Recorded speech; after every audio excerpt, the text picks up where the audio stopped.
Israel is carrying out the crime of apartheid against Palestinians and must be held accountable for treating them as an inferior racial group, Amnesty International says in a new report, joining the assessment of other rights groups.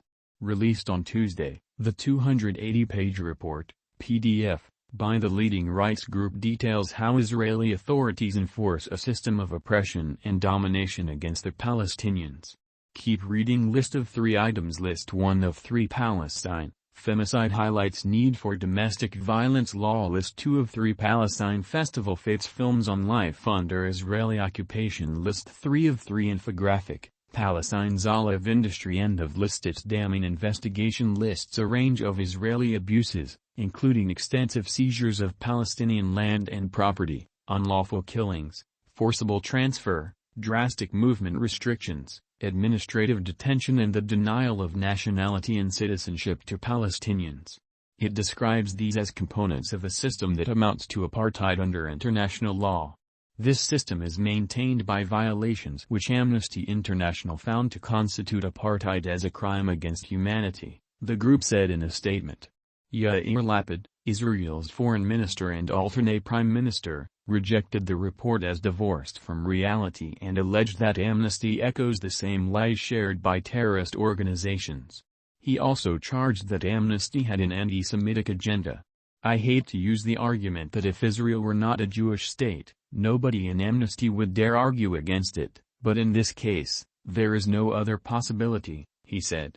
West Bank Israeli troops arrest a Palestinian protester at Al-Jalama checkpoint near the occupied West Bank city of Jenin. File, Al-Abarna/EPA, Rami Abdu, the chairman of the Euromed Human Rights Monitor, said Israel has for decades accused detractors and critics of its human rights violations as being anti-Semitic.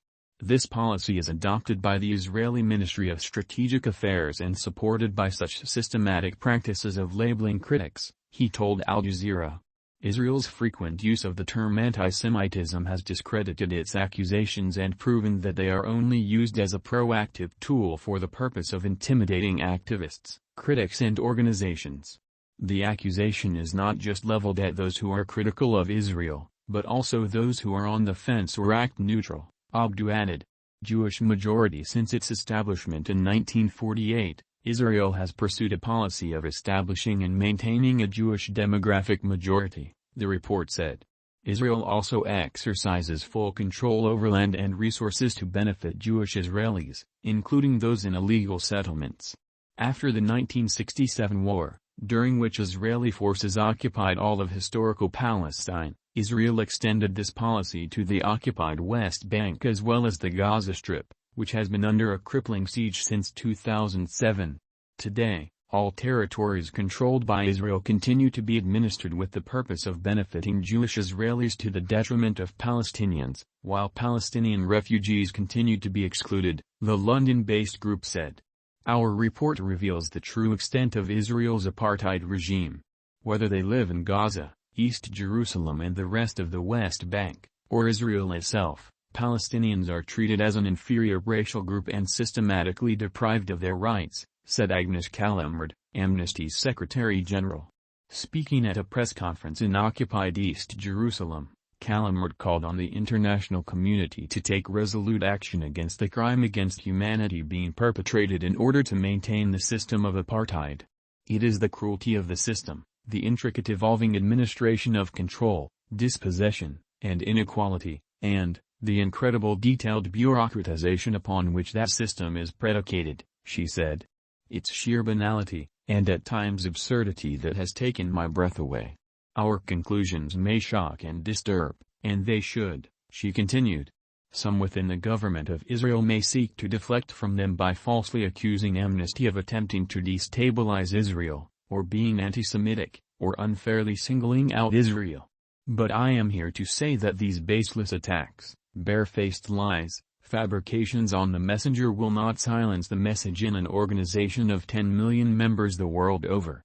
Great March of Return protests continue in Gaza. Palestinians carry a man who was wounded by Israeli fire during the Great March of Return in Gaza. File, EPA, Israel must dismantle the apartheid system. Amnesty called on the UN Security Council to impose a comprehensive arms embargo on Israel, as well as targeted sanctions, such as asset freezes, against Israeli officials most implicated in the crime of apartheid. Its report follows a similar conclusion reached by US-based Human Rights Watch, which published a report, PDF, in April last year that found Israel is committing the crimes against humanity of apartheid and persecution against Palestinians. Likewise, Israeli rights group B'Tselem published a study in January 2021 that found that Palestinians, divided into 4 tiers of inferior treatment, are denied the right to self-determination. Al Jazeera's Nida Ibrahim said Palestinian human rights organizations have always used the apartheid term to describe Israel's system in the occupied territories. For Palestinians, they want the world to know that they are living under a system for 2 people when it comes to roads, land, laws, she said, speaking from the Jordan Valley in the occupied West Bank. Palestinians in the occupied territories live under Israeli military rule that is being used to confiscate lands and benefit the Jewish Israeli residents who live in settlements that are considered illegal under international law, Ibrahim explained. At the same time, Israel uses the same military rule to make the lives of Palestinians harder. The ultimate goal of all of this is to get them to leave the land, she said. Amnesty said the unlawful killing of Palestinian protesters in Gaza is perhaps the clearest illustration of how Israeli authorities use prescribed acts to maintain the status quo. It was referring to a period over 2018 and 2019 where Palestinians in Gaza held weekly demonstrations along the Israeli separation fence, calling for the right of return for refugees and an end to the blockade.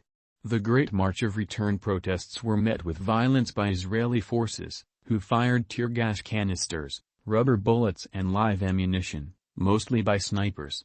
By the time the demonstrations were suspended at the end of 2019, Israeli forces had killed at least 214 Palestinians, including 46 children, according to the UN. The international response to apartheid must no longer be limited to bland condemnations and equivocating, Calamard said. Israel must dismantle the apartheid system and start treating Palestinians as human beings with equal rights and dignity.